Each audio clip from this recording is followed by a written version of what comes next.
Halo pemirsa, kita berjumpa kembali dalam Prime Time Talk untuk edisi malam hari ini, dan kali ini Anda bersama saya, Doni De Keizer.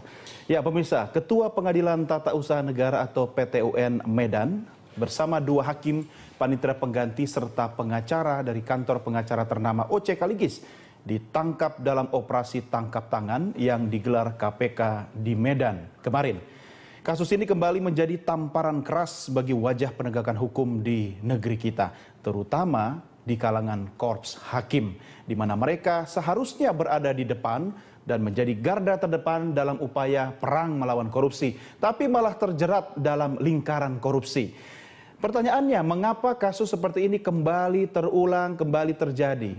Kita akan membahasnya tentunya dengan narasumber kami yang sudah hadir di studio Berita Satu News Channel, mantan hakim yang juga pakar hukum Asep Iwan Iriawan, dan nanti kita akan bergabung dari kawasan Gunung Sahari Jakarta Pusat dengan anggota Komisi Yudisial Dr. Ibrahim. Kang Asep, apa kabar? Baik. Sehat? Sama-sama, alhamdulillah. Baik, kita coba sapa Pak Ibrahim ya, silakan. Yang berdialog dengan kita secara jarak jauh. Pak Ibrahim, selamat malam, apa kabar Pak?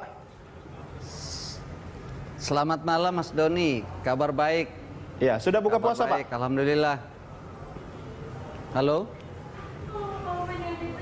Oke, Pak Ibrahim, saya ke Kang Asep dulu Pak ya, tetap bersama kami. Kepencet. Kang Asep, hakim yang mulia loh panggilannya, masih mulia nggak?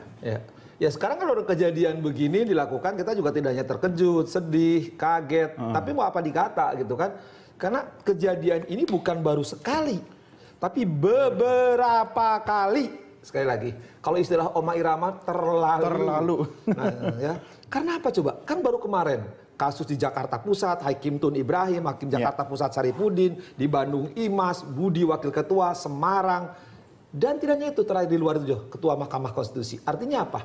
Ketika ada kejadian-kejadian ini, harusnya kan pembelajaran satu. Kedua, ketika hakim dinaikkan gajinya sekarang hampir rata-rata 30-40 juta, kan harusnya kebutuhan hidup dalam keadaan normal, hidup dalam harusnya udah tercukupi kan. Apalagi saya cukup mengenal ketua majelisnya, pernah sama-sama dengan saya di Mahkamah Agung ya. Ya, saudara ini ada asisten di Hakim Peradilan Tun kan. Nah sekarang kalau seorang ketua pengadilan, pimpinan pengadilan, majelisnya kompak dengan anggotanya, dengan panitranya, dengan pengacaranya, saya pikir hari ini saya menyatakan bahwa mafia peradilan tidak terbantahkan lagi. Karena itu juga bayangin, majelisnya, panitranya, pengacaranya kompak kan. Biasanya kan cuma 1-2 oknumnya yang bermain. Ini sekarang udah majelisnya kompak, panitranya juga tahu, pengacaranya tahu, diselesaikannya di mall. Gila nggak? Coba, kalau saya ini kalau jadi diulang dan diulang, ini bukan sekarang mindset yang suka salah. Lagi sial, kapan lagi? Mumpung KPK lagi turun staminanya. Jadi mau lebaran. Menurut saya ini perbuatan gila, saya bilang kan. Kenapa? Tidak lebih dari kelakuan kalau diulang, hanya watak dari oknum-oknum. Masalahnya hakim. Kang, ini kan hakim. Artinya hakim ini wakil Tuhan di muka bumi loh. Sekarang itu wakil Tuhan itu hanya idealnya norma bagi hakim-hakim terbaik. Masih banyak hakim-hakim terbaik yang katakanlah yang dulu memang sejak awal baik atau setelah dapat gaji besar, mereka tobat, bahkan mungkin maaf sekali sering saya katakan di meja ini paling sering saya katakan minimal mengurangi ya kelakuan-kelakuan tidak terpuji karena kebutuhan pokoknya udah lebih terpenuhi. Nah, sekarang kalau ada hakim jabatannya ketua pengadilan di kelas 1A di Medan lagi bayangin, masih melakukan lebih parah lagi. Yang dilakukan sidangnya coba terhadap kewenangan penyidikan yang pasal 2A di Undang-Undang itu nggak boleh dikabulkan. Jadi sesuatu yang aneh. Jadi orang masyarakat juga yang baca kalau ini dikabulkan pasti ada apa-apanya, tidak mungkin. Jadi bermainnya terlalu kasar sekali lagi. Mohon dengan segala hormat, saya sebagai pernah ada di lembaga itu, benar-benar gitu kan. Saya pikir sampai dengan gaji besar, dengan ada kejadian-kejadian sebelumnya tidak akan terulang. Tapi sekarang terulang di bulan puasa. Bulan puasa lagi? Ya, ini bukan puasa, harusnya kan puasa segala-galanya gitu. Ini kan bukan puasa artinya. Memang udah watak, udah jurisprudensi, udah tradisi, wataknya dia memang tukang minta duit, ya sudah diapakan. Dan ini karena pembelajaran untuk KY atau siapapun lembaga yang berwenang, sekarang nggak ada tidak. Hukumannya harus berat. Atau bila perlu gaji hakim turunkan lagi. Pembelajaran bagi semua hakim bahwa sekarang kalau ada kejadian temennya, dulu kan janji. Itu hukuman dong. Karena saya teriak-teriak, yang ada masalah. Saya dulu teriak-teriak, gaji hakim naikkan, saya walaupun nggak ada hubungan gaji sama dengan kelakuan. Sekarang udah terbukti, ketika gaji naik, Ketika ada kejadian tetap aja ya nggak bisa enggak. Biar pembelajaran bagi siapapun waktu jadi hakim itu adalah pengabdian, bukan cari duit. Nah sekarang kalau wataknya cari duit dengan majelis yang nampak itu, saya pikir nggak ada maaf sekarang. Artinya kan Kang Asep bahwa menjadi hakim itu harus sudah selesai dengan dirinya sendiri. Tapi kalau dengan 30-40 juta per bulan masih ada kasus-kasus seperti ini, yang salah bukan sistemnya kali, bukan remunerasinya kali, tapi mentalnya.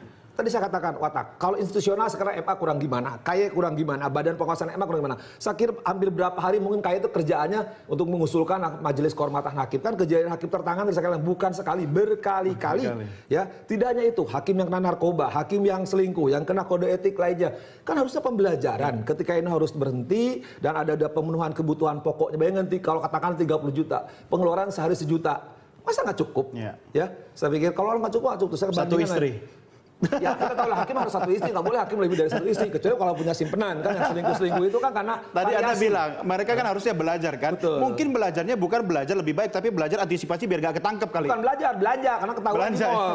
Kalau di mall kan sebenarnya saya juga sering di mall tuh ngadem atau lihat apapun kan nggak jadi masalah. Masa mall dijadiin ruang sidang sih kan? Ya makanya bukan ruang sidang, lebih parah lagi kan terima duitnya di mall kan. Harusnya begini lah, kita ngomong nggak benar, ngomong wakil setan aja bukan wakil Tuhan ya. Sekarang ini kalau kita berbuat nggak benar, ketakut-ketahuan orang. Kalau di mall itu kan public area kan, kenapa harus di mall? Cari dong tempat yang tersembunyi gitu kan. Kalau di mall kan bisa ketahuan.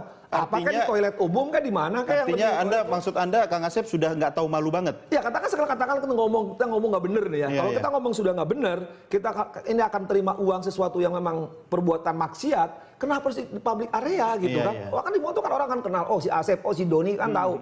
Pengacaranya terkenal, hakimnya terkenal. Medan itu kan tahu sebagaimanapun. Apalagi di Jakarta kita saling tahu. Oh wajah Asep, oh wajah Doni, oh wajah ABCD. Kalau itu dilakukan di mall, ya KPK gampang nangkapnya. Udah gampang KPK dengan sadapannya. Sekarang diperlihatkan. Yaitu anak kecil juga nangkap gampang. Oke, kita akan ke Pak Ibrahim. Tapi sebelumnya saya ajak Pak Ibrahim dan Kang Asep untuk kita melihat tayangan grafis berikut ini. Kita refresh sejenak ingatan kita terkait dengan daftar hakim yang sudah pernah berurusan dengan Komisi Anti Rasuah kita. Ada Hakim Sarifuddin Umar ya, Kang Asep masih ingat ya. Ini soal suap 250 juta, ini penjualan aset Budel Pilot PT SCI tanggal 1 Juni 2011. Ada Imas Dianasari ya, ini hakim Bandung. Di Pengadilan Negeri Bandung ya. Ini soal PT Onamba Indonesia dengan imbalan tertentu, dan berikutnya ada Hakim Heru Kisbandono.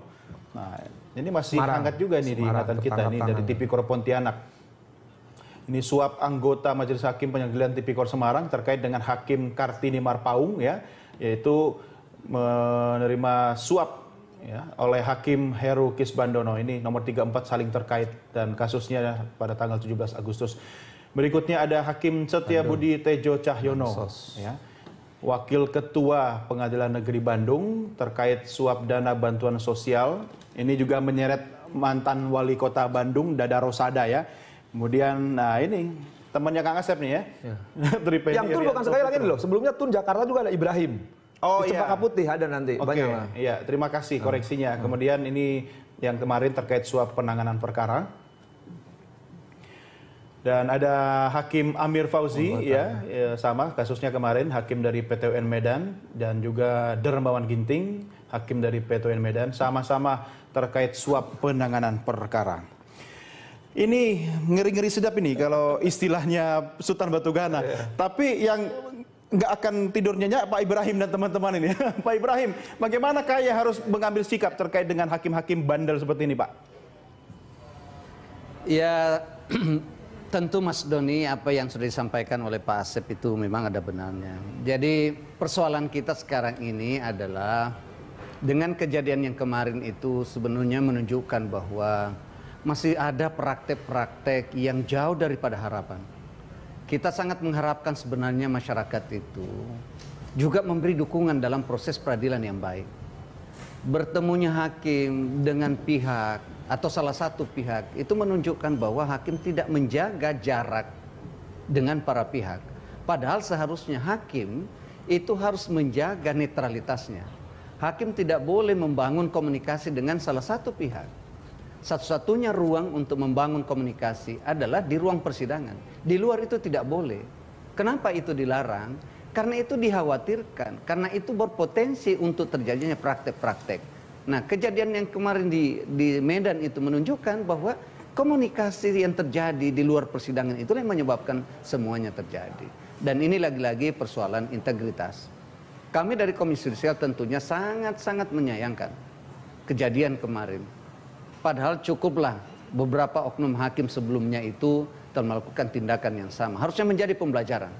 Dan kita berharap sebenarnya baik KY sendiri maupun Mahkamah Agung bisa tidak sekedar memperkuat pada sisi penindakannya, tetapi bagaimana pada sisi pencegahan, saya kira itu harus dikedepankan. Ya. Karena kalau sudah terjadi seperti ini, apalagi yang kita mau bilang, masyarakat semakin menaruh kecurigaan bahwa memang di pengadilan, padahal meskipun itu terjadi di satu pengadilan, tidak terjadi di semua pengadilan.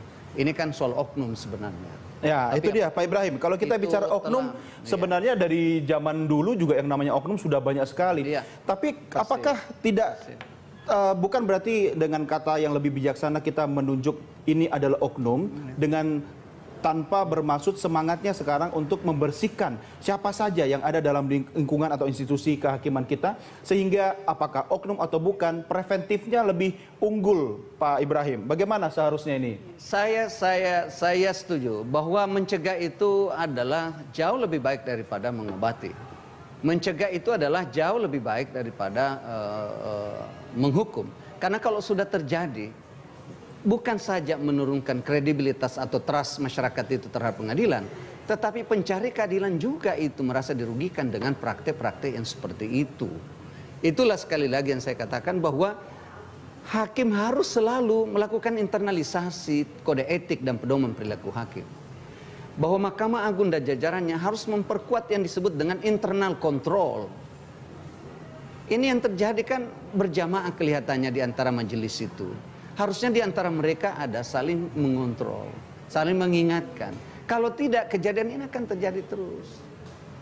Ini yang sangat disayangkan sekali lagi. Oke, ya baik. Baik Pak Ibrahim dan Kang Asep, kita break dulu. Kita lanjutkan di segmen berikutnya. Tetap bersama kami, pemirsa, kami segera kembali sesaat lagi.